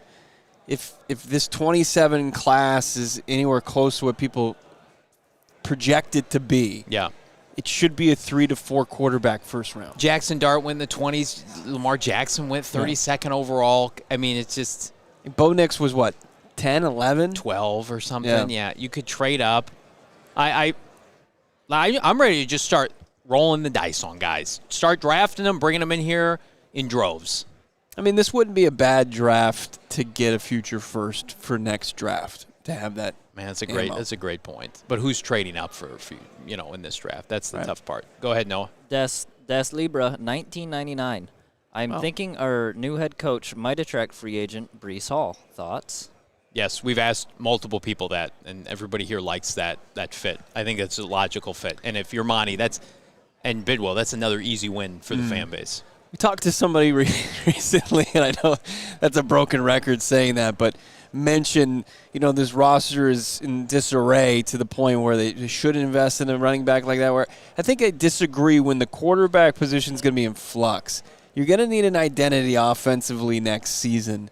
I don't mind overspending a little bit on a back this year. No issue at all. Zero front loaded. Give Breece Hall a bunch of money in the next 2 years. Yep. Frank Rodriguez, $5. I like Garrett Nussmeier, the LSU quarterback. We can get him in the mid to late second with our third rounder. I think he might go later, just because the measurements. I think he was recently measured maybe at the Senior Bowl, and he's like right at 6'1", and so they're a little bit concerned. But I mean, listen, if Mike LaFleur likes Nussmeier, no issue with it. Dominic, $10. Excited with the hire. First time in a decade our head coach feels trustworthy. We forget that we didn't love Cliff's air raid. Gannon, too stubborn. No more weird press conferences. ML comes from a great coaching tree. How about Breer talking about, fair to say, Gannon, hurt himself not moving off of his staff. Yeah. I mean, that pretty telling. He didn't want to put it all on that, but he did. Played a part. Say it was fair. Yeah. Des Libra, love coach's oversized Tim Tebow hair. I think the next time we see Mike LaFleur, his hair will be slightly different. I think so. Normally good hair guy. Yes. Jackson, 199. Why is Bo a Kirk Cousins hater? Hashtag you like that? I don't. I just feel like. Why am I a hater? He's 37 years old. 38. 38 years old. I don't think he's going to be an upgrade over Jacoby Brissett. I'm in agreement on that. And again, the more I think about it, it's like he doesn't have real time. Like the Garoppolo thing's legitimate because he's been with him. Kirk Cousins can go on a pretty bad interception streak. Garoppolo to me, it's the worst combination. He's old, and he's injury prone. Iron Will, $5. Albert Breer nailed it. Kyler traded with 20 to 25 million subsidizes, makes him super attractive to teams, and saves 10 to 15 million in cap space as well as the 27 cap. Yeah. Could you trade for? I thought about this today. I don't know the semantics of it or the schematics of it, but somebody else's not bad contract, but a contract they're trying to move off of for a good player. Could you help yourself beyond just a draft pick? There might be scenarios like that. The good thing is, though, overall, is you've got cap space to spare. Yes. You've got the ability to create more space with some easy just flip a switch moves and releasing some dead weight off this roster. And so you're not going to limit your ability to do much with a Kyler Murray trade. You're going to have a clean slate for Mike this year from a quarterback standpoint, and then next year, I mean, you're going to truly be in the rookie quarterback wage scale, and it's going to allow this team to do so many fun things. Iron Will followed that up with, if AZ traded Kyler with 20 million in subsidizes, they save 50 million in cap in 26 and owe him nothing. After receiving team would owe K1 approximately 22.5 million in 26. And I think a team would pay that. And that was Justin Fields this year. Yeah. A team paid Justin Fields that much money this year. Greg Pro Bowler. $2. Gag reflex tested by LaFleur praising rival teams. I mean, like, I think he just has, like, self-awareness. Like, how do you not come here and be like, yeah, the teams in the division are elite. I was just part of one. Well, it's a part of what makes him very appealing to this fan base. Yeah. It's like, hey, I was part of the Niners team that beat you up on you. I was part of the Rams teams that beat up on you. And then the Seahawks are in the Super Bowl. Yeah. Shane Lame, $9.99. You cannot cut K1. That would be very, very, very dumb. You can make it work this upcoming season if they can't trade him. Why would you cut your best option?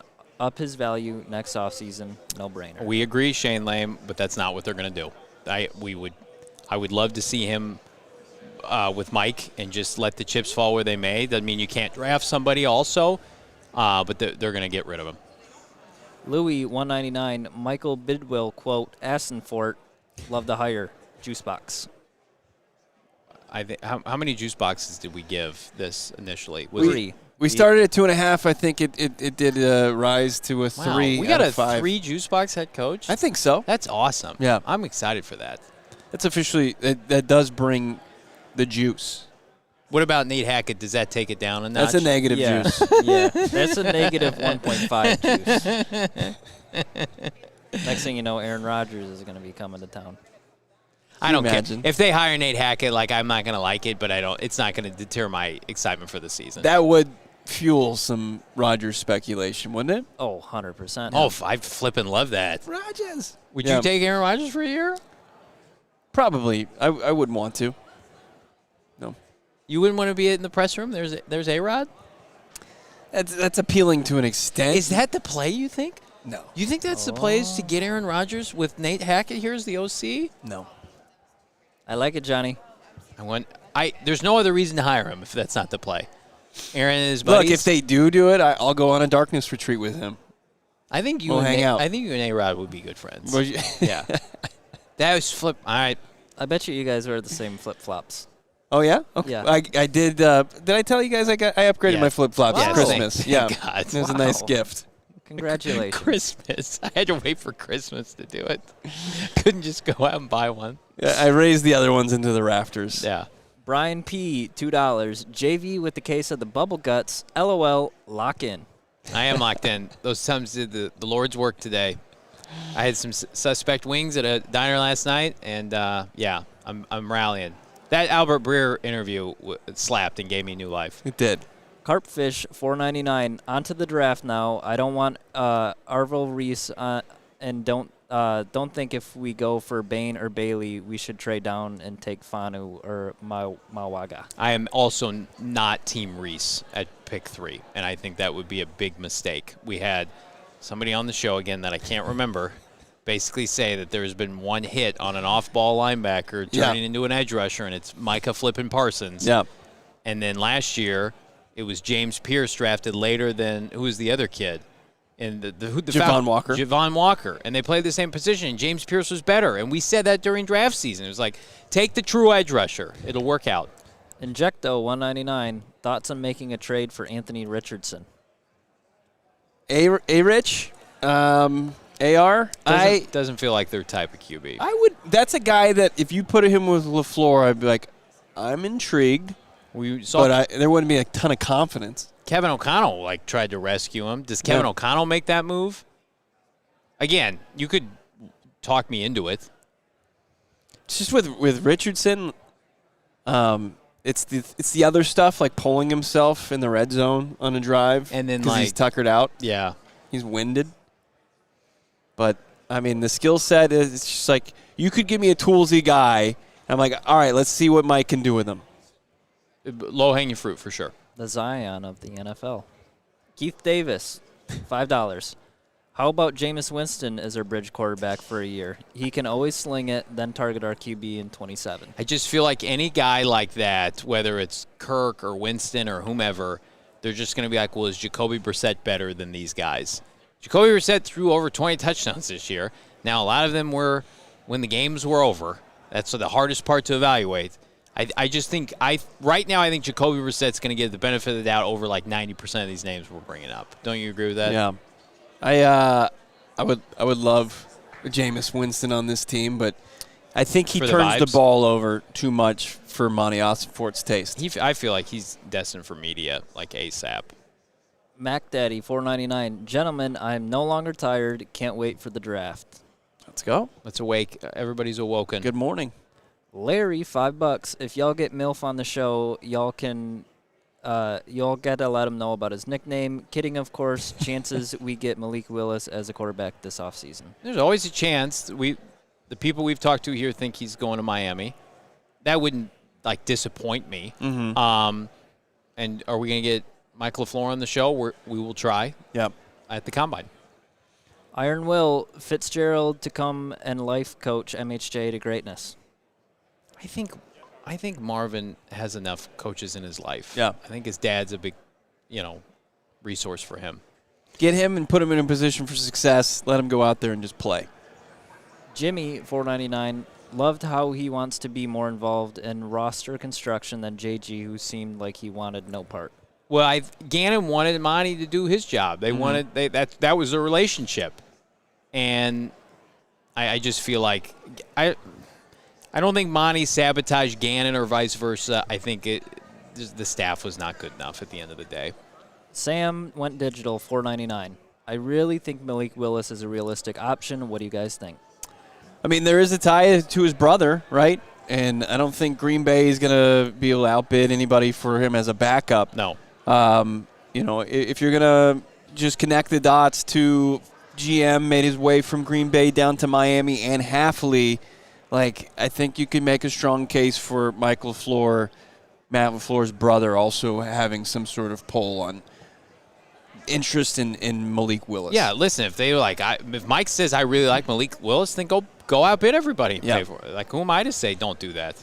I don't think Malik Willis is going to be following a former front office member and our defensive coordinator is going to make me feel comfortable. I think that Cardinals would be his preferred destination if they showed enough interest and paid the most. Yes. Chris J10, $4.99. Heard NFL is investigating the upgraded Wi-Fi causing all the Cardinals' injuries. So we're talking about the power station that's going on in San Francisco, Santa Clara. Yeah, yesterday I was feeling a little woozy. Cruz, $9.99. We are so back. I say that every year. I wouldn't mind picking up season tickets, maybe sell a kidney for a casita.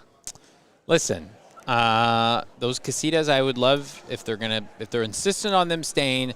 I'd love for them to be packed with Cardinal fans at a reasonable price and see that stadium as the true Red Sea again. It's really disappointing, depressing what has happened to that stadium. Mm-hmm. Keith Davis, $5. A pipe dream, but a trade of Kyler for C.J. Stroud would give us a shot with a guy still on his rookie deal and see if LaFleur could resurrect him. I would love C.J. Stroud. I'm in the minority there. I think Ossenfort would love him too. The ties to Ohio State, they're not going to get rid of him. Houston will double down on him. Richard, $199. Do you think they bring JT back? Yeah, Jalen Thompson is going to be a free agent, right? Yes. Just made some good cash, played out the extension that he earned. Probably not. Yeah, I don't think so. Ranger, to cap us off, $10. I would like Gardner Minshew, even though he might stay in Kansas City because Mahomes is injured. I'll pass on Gardner. I just think you want to bring in Jimmy G, do it. Keep Jacoby, and then draft a rookie. If that's what, and then you just go to training camp and just see who performs the best. Also, wanted to shout out Ranger for 10 memberships given. We got one more super chat. Brian P. jumping in. Brian P. We got Sawyer Robertson, QB Baylor, monster arm, needs help with better decision making. Probably a late round guy, but development guy, 6'4" as well. I'm a fan of his. Watched him play a little bit collegiately. I just think if you're Monty, it's just defer to your head coach. Let your head coach pick all the quarterbacks. Ranger also gifted an additional 10 memberships later on in the show. Wow. Shout out. Thank you, Ranger. MVP. Frank. Then got Ron Mahomes became a member. Ron. Isaac Jones became a member. Isaac. Bing, bing, bing, bing. What do you think of these dance moves? Terrible. Frank Rodriguez jumping in with Super Chat saying, Joe Flacco. I think Jacoby Brissett's better than Joe Flacco. I mean, Is he a Pro Bowler? Did Joe Flacco get nominated to the Pro Bowl? He was nominated, yes. What a stupid thing. I think get rid of the Pro Bowl. Joe Flacco, more like no, F no. Actually, I don't mind it. Wow. Just rhymed kind of well. Roundhouse Mouse, 199. Could you switch seats with each other? Yes, tomorrow we will. I won't. I'm here. I'm not moving. I'm in the middle. Me. I'm gonna get to the stage early just so I can claim my seat. That's mature of you.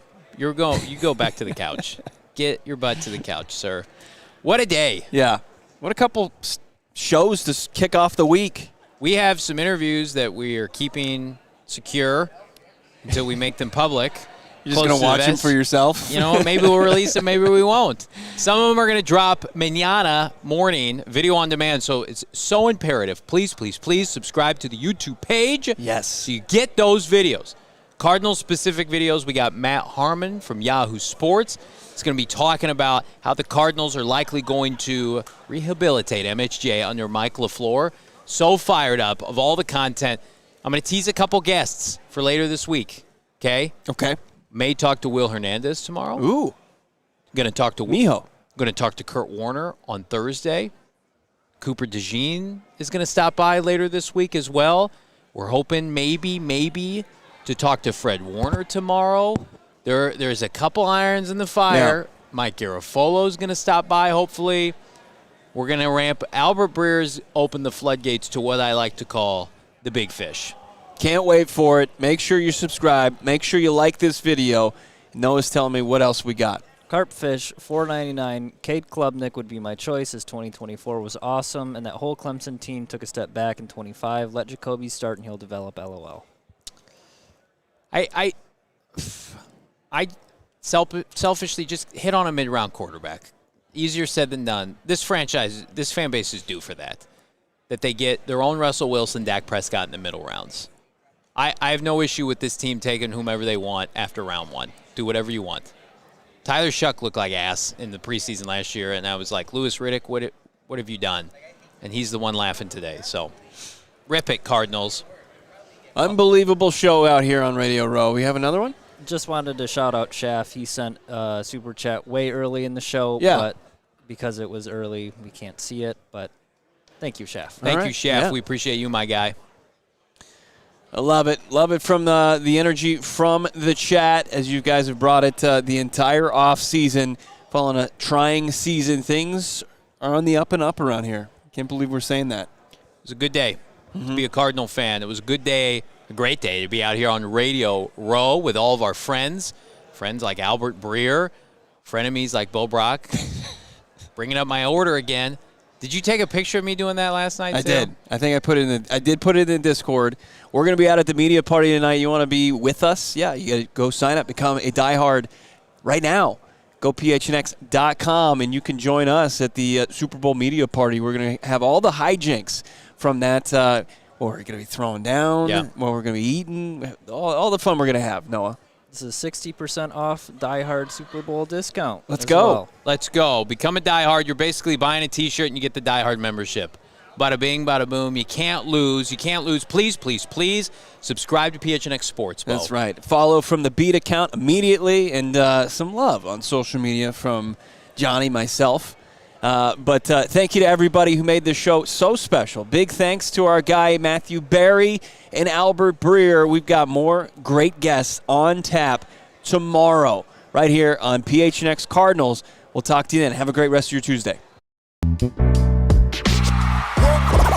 all silly like the mayor.